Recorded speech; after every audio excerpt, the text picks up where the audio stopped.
یہ دوسرا کرسمس ہے جو یوکرینی حالت جنگ میں گزاریں گے۔ امریکی امداد کے یقینی نہ ہونے کے باعث بہت سے یوکرینیوں کے لیے یہ وقت غیر یقینی سے بھی بھرا ہے۔ روس کے وسیع تر حملے کے آغاز کے بعد سے یوکرین کا گزارا تقریباً مکمل طور سے اپنے پارٹنرز کی عسکری اور مالی امداد پر ہے، خاص طور سے امریکہ کی۔ یوکرین روس کے سیاسی عزائم کو نہیں روک سکتا، یہ صرف مغرب کی مدد سے ہو سکتا ہے۔ مہذب دنیا کی مدد سے یوکرین اپنی خود مختاری اور سالمیت کا دفاع کر سکتا ہے، اپنی معیشت کو بحال کر سکتا ہے اور کسی سے مدد اور قرض لینے کی ضرورت کے بغیر۔ لیکن اگر اسے روس کے خلاف تنہا چھوڑ دیا گیا تو یوکرین ایک ریاست کے طور پر تباہ ہو جائے گا، یہ ایک حقیقت ہے۔ ایسے وقت میں جب یوکرین کے رہنما اپنے دوستوں کو امداد جاری رکھنے کے لیے قائل کرنے کی کوشش کر رہے ہیں، یوکرین کی سڑکوں پر پریشانی بڑھ رہی ہے۔ یقیناً مجھے کسی قسم کی امداد کی امید ہے، کیونکہ اس کے بغیر ہم یہ جنگ جیت نہیں پائیں گے۔ میرے خیال سے ہر ملک کو اس وقت یوکرین کی مدد کرنا چاہیے، کیونکہ ہم روس کے لیے یورپی ممالک تک پہنچنے کے لیے ایک ناقابل عبور رکاوٹ ہیں۔ یوکرین کے لیے بہت مشکل وقت آ رہا ہے، اور اگر یہ سب اس سے ایک مکمل مختلف سمت میں چلا جاتا ہے جس کے لیے ہم تیار ہیں تو یہ انتہائی افسوسناک ہوگا۔ اس وقت جب امریکی سینٹ امدادی پیکج پر ووٹ کی تیاری میں ہے، بہت سے یوکرینی ایک ایسے نئے سال کی تیاری کر رہے ہیں جو خاص طور سے غیر یقینی ہو سکتا ہے۔ اینا چرنیکووا کی رپورٹ کے ساتھ عائشہ خالد، وائس آف امریکہ۔ یوکرین کے لیے امریکی امداد کا ایک بڑا مقصد اسے روس کے خلاف الیکٹرانک وارفیئر میں بھی مضبوط کرنا ہے۔ تقریباً 20 ماہ سے جاری اپنی جنگ میں یوکرین کے خلاف روس نے بھلے ہی اب تک فوجی برتری قائم نہ کی ہو، لیکن وہ اپنی الیکٹرانک جنگ میں کامیاب رہا ہے۔ روس یوکرین کے جی پی ایس گائیڈڈ ڈرونز اور نشاندہی کر کے اہداف بنانے والے مغربی ہتھیاروں کو غیر فعال کرنے کے لیے اپنی بہترین ٹیکنالوجی استعمال کر رہا ہے۔ تفصیلات اس رپورٹ میں۔ اس ویڈیو میں یوکرین کی افواج کو روس کے الیکٹرانک وارفیئر سسٹم پول 21 کو تباہ کرتے ہوئے دکھایا گیا ہے۔ یہ نظام ریڈیو کمیونیکیشن میں خلل پیدا کرتا ہے اور جی پی ایس سمیت نیویگیشن سیٹلائٹ سے سگنلز کو دباتا ہے، اور یوکرینی فوج اپنے فضائی حملوں، توپ خانے اور میزائلوں کے نشانے متعین کرنے کے لیے اسی کے استعمال پر انحصار کرتی ہے۔ امریکی دفاعی ماہر فلپ کاربر نے نومبر میں یوکرین کی فرنٹ لائنز کا دورہ کیا۔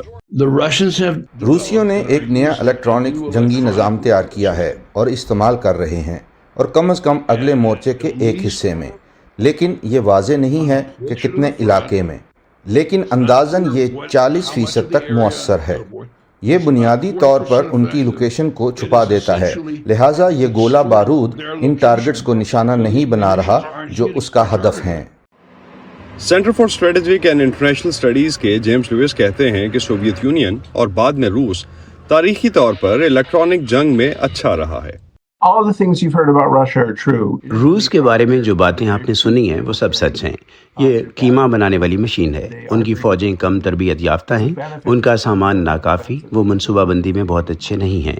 دفاعی صورتحال میں ہونا ان کے لیے فائدہ مند ہے کیونکہ انہیں زیادہ سوچنے کی ضرورت نہیں ہے، لیکن یہ جس میدان میں سچ نہیں ہے وہ الیکٹرانک جنگ ہے، جس کی بنیادیں ایک صدی پیچھے تک جاتی ہیں۔ روسی الیکٹرانک طریقہ جنگ میں مضبوط ہیں۔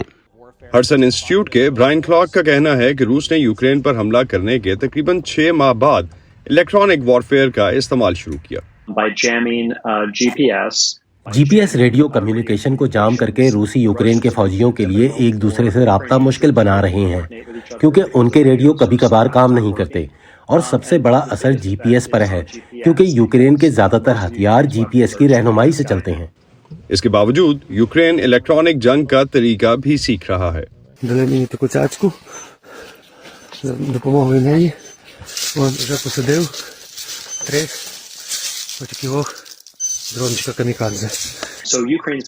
یوکرین انہی ٹیکنیکس کو روس کے خلاف بہت مؤثر طریقے سے استعمال کر رہا ہے، اور وہ اسے بہتر کرنے کے لیے نئے نظام بنا رہے ہیں، لہٰذا آپ امید رکھیں کہ ان میں سے کچھ جی پی ایس گائیڈڈ میزائل یا شاید ڈرونز اپنے اہداف کو نشانہ نہیں بنا پائے کیونکہ وہ جام ہو رہے ہیں۔ ماہرین کا کہنا ہے کہ پابندیاں روس کو اپنی سرکاری ٹیکنالوجیز استعمال کرنے پر مجبور کر رہی ہیں، جبکہ یوکرین کو پرائیویٹ سٹارٹ اپ، غیر ملکی کمپنیوں اور مغربی ٹیکنالوجیز تک رسائی حاصل ہے۔ رائل یونائٹڈ سروسز انسٹیٹیوٹ کے 2022 کے جائزے کے مطابق جنگ کے پہلے مہینوں میں روس کے الیکٹرانک وارفیئر نے تقریباً 90% یوکرینی ڈرونز کو غیر فعال کر دیا اور ہوابازی کے کام میں کافی حد تک خلل پیدا کیا۔ اور مزید یہ کہ یوکرین پر روس کے حملے نے دنیا کی توجہ الیکٹرانک وارفیئر کی طرف کرائی ہے۔ کم از کم عسکری لحاظ سے یہ آگاہی ہے کہ یہ ایک ایسی جگہ ہے جہاں ہمیں لڑنے اور اپنے مخالفین پر قابو پانے، روس پر قابو پانے کے قابل ہونے کی ضرورت ہے۔ یوکرین کو بھیجی گئی حالیہ امداد میں مغربی ممالک نے الیکٹرانک وارفیئر سسٹم فراہم کیے ہیں، اور اس کے باوجود ماہرین یوکرین اور نیٹو کو مشورہ دیتے ہیں کہ وہ روس کے الیکٹرانک وارفیئر سسٹمز کے لیے الیکٹرانک توڑ تیار کرنے میں مزید سرمایہ کاری کریں۔ یہ ایک بہت ہی تیزی سے بدلتی ہوئی صورتحال ہے جہاں ٹیکنالوجی واقعی بہت تیزی سے تبدیل ہوتی ہے، اور میرے خیال میں سب سے بہتر کام جو یوکرین اور اس کے پارٹنرز کر سکتے ہیں وہ ہے خود کو ایڈجسٹ کرنا اور روس کے الیکٹرانک وارفیئر کے نظام کو سمجھنے اور اس کا توڑ نکالنے میں مسلسل سرمایہ کاری کرنا۔ جیمز لوئس نے مزید کہا کہ الیکٹرانک وارفیئر پر نہ صرف نیٹو بلکہ چین بھی گہری نظر رکھے ہوئے ہے۔ ماریا پروس کے ساتھ اسد اللہ خالد، وائس آف امریکہ۔ یوکرین کے لیے مزید امداد کو امریکہ کے اندر ہی نہیں باہر بھی چیلنجز کا سامنا ہے۔ جمعے کے روز یوکرین کے لیے یورپی یونین کا 54.5 بلین ڈالر کا امدادی پیکج ہنگری کی مخالفت کے باعث منظور نہیں ہو پایا۔ اس معاملے پر مزید بات کرنے کے لیے ہمارے ساتھ اسکائپ کے ذریعے موجود ہیں اعزاز چودھری، امریکہ کے لیے پاکستان کے سابق سفیر اور پاکستان کے سابق سیکرٹری خارجہ رہ چکے ہیں۔ اعزاز صاحب، بہت شکریہ ہمیں جوائن کرنے کے لیے۔ یوکرین کے لیے امداد کو امریکہ میں ہی نہیں یورپی یونین میں بھی چیلنجز درپیش ہیں، کیا یوکرین کے اتحادیوں کی ترجیحات بدل رہی ہیں؟ جی دیکھیں، مجھے تو ایسا لگ رہا ہے جیسے یوکرین ایک ایسی جنگ میں پھنس کر رہ گیا ہے جس میں وہ دوسروں پہ منحصر ہے کہ وہ اس کی امداد کریں تو وہ آگے چلے، اور یہ ایک سلپری سلوپ ہے، کیونکہ جس طرح آج یورپین یونین کا پروگرام جو ہے وہ تھوڑا کھٹائی میں پڑا، شاید دوبارہ ہو جائے، لیکن کب تک یہ سلسلہ چلے گا؟ اسی طرح امریکہ سے آنے والی بھی امداد کب تک چلے گی؟ ادھر سے روس کے بارے میں بھی یہ پہلے تو یہ تاثر دیا گیا کہ جیسے بس اب یوکرین کے کاؤنٹر offensives کے بعد تو روس کا ختم ہو جائے گا وہاں پہ سلسلہ، لیکن ایسا ہوا نہیں۔ روس تو ایک ایسی قوم ہے جس کی تاریخ ہے کہ وہ کیجولٹی شائی نہیں ہے، ہمیشہ بہت قربانیاں بھی دے لیتے ہیں اپنے ملک کے لیے، تو یہ ایک لمبی جنگ میں تبدیل ہوتی جا رہی ہے جس کا الٹیمیٹ نقصان یوکرین کو اور اس کی عوام کو ہوگا، کیونکہ یوکرین ہی تباہ ہو رہا ہے، سارا کا سارا جو ملک ہے وہ تباہ ہو رہا ہے۔ یہ صحیح ہے کہ روس کا جو یوکرین یورپ کے ساتھ جو توانائی کا رشتہ تھا وہ کمزور پڑ گیا، لیکن پھر آپ یہ دیکھیں کہ اسی نے روس کو مزید دھکیل دیا ہے چین کی طرف اور ایشیا کے دوسرے ممالک کی طرف۔ تو مجھے نہیں سمجھ آتی کہ یہ یورپ کو اس کا کیا فائدہ ہوگا۔ کچھ میں خبریں پڑھ رہا تھا، بلکہ یہاں پہ بھی آپ کے پاس بھی ایک سنا، کوئی خاتون کہہ رہی تھی کہ جی یوکرین واحد ہرڈل ہے رشیا کی یورپ کی طرف اس کی ایڈوانسمنٹ ہے یا خدشہ ہے۔ اسی طرح کسی اور نے کہا کہ جی روس شاید نیٹو پہ حملہ تیار کر رہا ہے، جس کی پیوٹن نے کہا کہ ہم نہیں کر رہے ہیں۔ میں سمجھتا ہوں کہ یہ جنگ جو ہے نہیں بڑھے گی مزید اس سے، اور کسی علاقوں میں نہیں پھیلے گی۔ اس کی وجہ یہ ہے کہ کوئی بھی ملک نہیں چاہتا ہے یہ جنگ کرنا، اور میں سمجھتا ہوں کہ یوکرین اور رشیا دونوں کو کوشش کرنی چاہیے کہ کوئی نہ کوئی سمجھوتا کر لیں، کیونکہ اس سے قبل کہ پورا یوکرین ہی تباہ ہو جائے یہ شاید اچھا نہ ہوگا۔ یہ فرمائیے کہ اسرائیل حماس کا تنازع اس پالیسی میں کیا کردار ادا کر رہا ہے؟ دیکھیں، بہت سارے لوگ یہ ایسے شروع میں جس طرح کئی انالیسز کرتے ہیں کہ جی شاید وہ ایک ڈائیورژن تھی جو کریٹ کی غزہ والی، لیکن آپ نے دیکھا کہ دنیا کی ساری جو نظریں تو اس پر چلی گئی ہیں، اس کے اوپر، اور یوکرین سے توجہ ہٹ گئی ہے۔ اس حد تک تو یہ ڈائیورژن کامیاب ہے، لیکن اس کے اپنے بہت ڈائنامکس ہیں۔ امریکہ کے لیے بھی ایک لمحہ فکریہ ہے، کیونکہ اس کا اپنا جو امیج ہے وہ بڑی تیزی سے مجروح ہو رہا ہے، اور اس کی جو مڈل ایسٹ میں سپیس ہوتی تھی، جو اس کا ایک بڑا اس کا نام تھا، وہ بھی کم ہو رہا ہے۔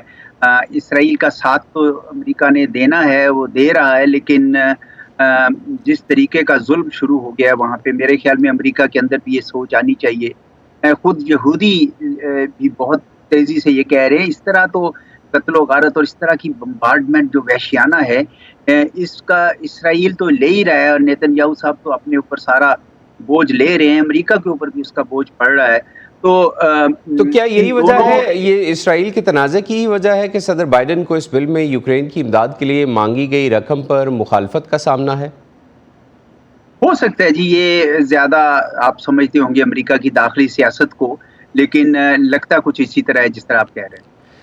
یوکرین کے لیے اضافی مالی مدد کیا ریپبلکنز کے لیے اتنی اہم نہیں جتنی کہ بائیڈن انتظامیہ اور ڈیموکریٹس کے لیے ہے؟ اور آپ بھی واقف ہیں کہ بارڈر سیکیورٹی از اے میجر ایشو، اس بل کی جو منظوری ہے اس میں ایک رکاوٹ ہے، تو کیا ہمیں اس کو سیاست کہنا چاہیے، ہمیں اس کو دو مختلف پارٹیز کے انٹرسٹس کہنا چاہیے؟ ذرا یہ بھی بتائیے، چونکہ آپ یہاں رہ بھی چکے ہیں، ہمارے دیکھنے والوں کو، کہ امریکن ڈیموکریسی میں ایسا یہ کچھ لے کچھ دے کا سلسلہ جو ہے یہ کیا پروڈکٹیو ہے؟ دیکھیں، ہمیں تو یہی بتایا گیا ہے کہ جمہوریت ہمیشہ نوائزی ہے، ہمیشہ میسی ہوتی ہے، اور ضروری نہیں ہے کہ اس میں سارے لوگ ایک ہی سوچ رکھیں۔ یقیناً اس وقت غزہ میں بائیڈن کی جو پالیسی ہے اس کو بڑی تنقید کا سامنا ہے، اور وہ پیسے تو مانگ رہے ہیں اسرائیل کے لیے، لیکن یہ بھی ہے کہ امریکہ میں اور بھی آوازیں اٹھ رہی ہیں، نیو یارک میں، بڑے بڑے شہروں میں، شکاگو میں ہم نے دیکھا ہے، تو وہ بھی اثر انداز ہو رہی ہے سیاست کے اوپر۔ تو یہ خالی سیاست نہیں ہے کہ جی ریپبلکنز نے اپوز کرنا ہی کرنا ہے اس کو، ڈیموکریٹس کو، وہ تو چلتا ہی رہتا ہے۔ میرے خیال میں امریکہ کا جس طریقے سے امیج جو ہے خراب ہو رہا ہے غزہ میں، امریکہ میں بھی ایک سوچ ابھر رہی ہے کہ ہم اس طریقے سے اندھا دھند بمباری کی حمایت نہ کریں اور اس طرح اور ویپنز نہ دیں۔ یہ میرا یہ خیال ہے۔ یہ فرمائیے کہ کیا اندرونی پالیسی پر ریپبلکنز اور ڈیموکریٹس میں جو اختلافات چل رہے ہیں، اسرائیل اور یوکرین کے لیے پالیسی پر، کیا یہ جو اثر ابھی نظر آ رہا ہے یہ اثر بڑھ بھی سکتا ہے، یا یہ رکاوٹیں محض وقتی ہیں، یعنی ریپبلکنز کو وہ مل جائے گا جو وہ لینا چاہتے ہیں تو معاملات ٹھیک ہو جائیں گے؟ یہ سیاست میں لے کچھ لو کچھ دو کی اس کا سلسلہ تو چلتا رہتا ہے، لیکن یہ تاثر مجھے ضرور ہے کہ یوکرین اور غزہ کا اس طرح انڈائریکٹ لنک ضرور پیدا ہو گیا، جس کو ویسے تو یہ دونوں بالکل مختلف کیفیتیں ہیں، کہ امریکہ کی ایک قسم کی توجہ اب یوکرین پہ اتنی نہیں رہی جتنی اب وہ غزہ پہ ہے، کیونکہ اس کی جو پالیسی بہت زیادہ وہاں پہ متاثر ہو رہی ہے، اور یوکرین میں ایک تقریباً سٹیل میٹ سا چل رہا ہے۔ یہ اگر یوکرین میں معاملات بگڑ جاتے ہیں، یعنی رشیا ایڈوانسمنٹ شروع کر دیتا ہے، رشیا کو کامیابیاں ملنا شروع ہو جاتی ہیں روس کو، تو کیا امریکی پالیسی آپ کے خیال میں بدل سکتی ہے، یا پھر آپ کو لگتا ہے کہ امریکہ کی ترجیح اسرائیل ہی رہے گا اس معاملے میں، چاہے یوکرین کی فوجیں پستی اختیار کرنا شروع کر دیں؟ جی میرا خیال یہی ہے کہ جی اسرائیل کی اس وقت امریکہ کی توجہ اسرائیل والی، کیونکہ وہاں پہ جو صورتحال پیدا ہو گئی ہے وہ پہلے ماضی میں ایسے کبھی نہیں ہوا تھا، یہ کہیں زیادہ ہے۔ اس سے پہلے بھی بڑے بڑے ہم نے دیکھے، صابر شتیلہ پہ حملے، یہ وہ، لیکن اس دفعہ بہت زیادہ بڑھ گیا ہے۔ یوکرین البتہ میرے خیال میں ایک سٹیل میٹ جس طرح میں نے کہا اس طرف چل رہا ہے، اور اگر روس اور یوکرین کا کوئی آپس میں سمجھوتا ہو بھی جاتا ہے تو بھی روس کا میرا نہیں خیال کہ اس سے زیادہ کوئی بڑا مقصد ہوگا سوائے اس کے کہ یوکرین نیٹو کا یا ای یو کا حصہ نہ بنے۔ اور ابھی فن لینڈ کی طرف بھی ذرا تھوڑی ادھر ٹینشن بڑی ہے، ادھر بھی ہم دیکھ رہے ہیں کہ جب سے فن لینڈ نے نیٹو کی طرف آئے ہیں تو یہ روس یہ سمجھ رہا ہے کہ اس کو محصور کیا جا رہا ہے، اور اگر وہ سمجھا رہے اور اس پہ الجھا رہے تو امریکہ کے لیے یہ کافی ہے، بجائے اس کے کہ وہ اپنا سارا کچھ وہاں پہ لگا دے۔ امریکہ بہرحال ایک پراکسی وار ہے جو لڑ رہا ہے، لیکن وہاں تو ڈائریکٹ جسے کہتے ہیں نا، اسرائیل کے ساتھ تو ڈائریکٹ قسم کی جب آپ اتنا اسلحہ دے دیتے ہیں تو اس میں شامل ہو گئے ایک قسم کا۔ ویری کوئکلی اگر آپ بتا سکیں، بائیڈن امریکہ کے صدر ہیں، most powerful president in the world, لیکن ایک بجٹ اپروو کروانے کے لیے ان کو مخالفت کا سامنا ہے، اور ایک ایسا بجٹ جس کو امریکہ کی سیکیورٹی سے ریلیٹ کیا جاتا ہے۔ پاکستان میں انتخابات ہونے والے ہیں، آپ یہ جو سسٹم ہے، جو سسٹم امریکی صدر کے ہاتھ جس نے ابھی باندھے ہوئے ہیں ایک امپورٹنٹ فنڈنگ کے لیے، ایک امپورٹنٹ بل کے لیے، اس کے لیے اس میں اسرائیل کی فنڈنگ بھی شامل ہے، یوکرین کی فنڈنگ بھی شامل ہے، بارڈر سیکیورٹی کی فنڈنگ بھی شامل ہے۔ what does it say about democratic institutions and how democracy works؟ دیکھیں، میرا تو خیال میں یہ میری تو اتنی نیگیٹو اپریسیشن اس کی پر نہیں ہے۔ اس کی وجہ یہ ہے کہ یہ چیکس اینڈ بیلنسز ہیں، اور یہی تو اگر آپ ایگزیکٹو سے یہ سارے چیکس ہٹا دیں ڈیموکریٹک سسٹم میں، تو پھر تو وہ ایک ڈکٹیٹرشپ بن جائے۔ تو اس لیے ایگزیکٹو کو چیک تو رکھنا چاہیے، اور یہ بڑا امریکی سسٹم کا یہ ایک بڑا مضبوط نظام کا آپ نے بہت ہی اچھی اصطلاح استعمال کی ہے کہ اگر یہ چیکس اینڈ سسٹمز ہٹ جائیں تو ڈیموکریسی بھی ڈکٹیٹرشپ بن جائے گی۔ بہت شکریہ اعزاز صاحب، آپ نے ہمیں جوائن کیا اور اس اہم موضوع پر ہم سے بات کی۔ تھینک یو، بہت شکریہ۔ یہاں امریکہ میں یورپ اور یوکرین کی جنگ کے لیے تبدیل ہوتی حمایت یا امداد کی پالیسی کی راہ میں حائل رکاوٹوں سے دور، وہاں یوکرین میں اقوام متحدہ کے مطابق یوکرین پر روس کے بڑے پیمانے پر حملوں نے 50 لاکھ سے زائد افراد کو بے گھر کر دیا ہے، جن میں زیادہ تر عمر رسیدہ ہیں۔ امریکی فلاحی ادارے ٹو یوکرین ود لو کے میریکل ولیج میں کچھ لوگوں کو رہنے کے لیے محفوظ جگہ مل رہی ہیں، جو کیف سے باہر 107 فلیٹس پر مشتمل ایک کمیونٹی ہے۔ 63 سالہ تتیانا گالکا اور ان کی 85 سالہ والدہ لیلیا 2 ماہ سے اس فلیٹ میں رہ رہی ہیں۔ ہمارے پاس 2 بیڈ رومز ہیں، ایک میری والدہ کے لیے ہے، ان کے پاس تمام سہولتیں ہیں، یہاں تک کہ ایک ٹی وی بھی۔ میرے بیڈ روم میں ٹی وی نہیں ہے، لیکن ایک ڈبل بیڈ ہے۔ جب ہمیں چابیاں سونپی گئیں تو میں حیرت زدہ رہ گئی اور رو پڑی۔ وہ فلیٹ جہاں تتیانا رہتی ہیں وہ کیف کے علاقے میں ہے، ایک خصوصی بستی جسے معجزاتی گاؤں یا میریکل ولیج کہا جاتا ہے۔ امریکی فلاحی تنظیم ٹو یوکرین ود لو نے اسے خاص طور پر جنگ سے دربدر ہونے والے عمر رسیدہ افراد کے لیے بنایا ہے۔ ہم ہر شخص کے ساتھ مفت رہائش کا معاہدہ کرتے ہیں۔ ہم نے ایک سوال نامہ بنایا جو آن لائن ہے، کوئی بھی اس سے بھر سکتا ہے۔ پھر ایک مکمل کمیشن سوال ناموں کا جائزہ لیتا ہے اور مستقبل کے رہائشیوں کو مدعو کرتا ہے۔ میریکل ولیج میں 107 فلیٹس ہیں جو 130 رہائشیوں کے لیے ڈیزائن کیے گئے ہیں۔ یہاں ایک کلب ہاؤس ہوگا جس میں پناہ گاہ، واک ان کلینک، ایک مفت ڈینٹسٹ اور ایک ہیئر ڈریسر ہوگا۔ اس کے علاوہ ہمارے پاس رہائشیوں کو قریبی شہر تک پہنچانے کے لیے ایک بس ہے۔ ہر فلیٹ میں ایک بالکنی اور باغیچے کے لیے زمین موجود ہے۔ لیوبوف اور اناتولی بوندر پہلے ہی اپنے مستقبل کے باغ کے لیے جڑی بوٹیاں نکالنے کا آلہ خرید چکے ہیں۔ ڈونیٹسک کے علاقے باخموت میں ان کے اصل گھر میں بھی ایک باغ تھا جو اب تباہ ہو چکا ہے۔ ہمارے پاس کاشتکاری کے لیے 15 ایکڑ زمین تھی، ہمارے پاس سب کچھ تھا، سب کچھ۔ پہلے تو ہم رکنا چاہتے تھے، لیکن جب ایک کلسٹر بم ہمارے باغ میں گرا تو وہ بہت خوفناک تھا۔ مجھے نہیں معلوم کہ ہم کیسے محفوظ رہے۔ جب گولہ باری سے چھپنے کی کوئی جگہ نہ رہی تو تتیانا اور ان کی والدہ نے باخموت سے فرار ہونے کا فیصلہ کیا۔ ہمارے مکان کو براہ راست نشانہ بنایا گیا۔ شہر سے نکلتے وقت میں رستے بھر میں روتی رہی۔ مجھے احساس ہوا کہ میں دوبارہ یہاں کبھی نہیں آؤں گی۔ تنظیم کا کہنا ہے کہ سال کے اختتام تک تمام فلیٹس بھر جائیں گے، بالخصوص ڈونباس اور جنوبی یوکرین کے نئی رہائشیوں سے۔ یہاں کے نسبتاً محفوظ ماحول کے باوجود ان رہائشیوں کو مسلسل خوف ہے کہ ان کے نئے گھر بھی شاید روسی میزائلوں سے تباہ ہو جائیں۔ لیزیا بکلیٹس کے ساتھ فائزہ بخاری، وائس آف امریکہ۔ اسی پر ختم کرتے ہیں آج کا ویو 360۔ اسٹے سیف، اور پاکستان اور خطے سمیت دنیا بھر کی اہم خبروں اور دلچسپ معلومات کے لیے آئیے ہماری ویب سائٹ urduvoa.com پر۔ یہ سارا کانٹینٹ آپ کو ملے گا ہمارے سوشل میڈیا پلیٹ فارمز پر بھی، facebook.com/VOA Urdu، یوٹیوب پر ہمارا چینل ہے VOA Urdu کے نام سے، اور ایکس اور انسٹاگرام پر ہمارا ہینڈل ہے @VOA Urdu۔ اب تک کے لیے اتنا ہی۔ محمد عاطف کو آج کے پروگرام سے اجازت دیجیے۔ خدا حافظ۔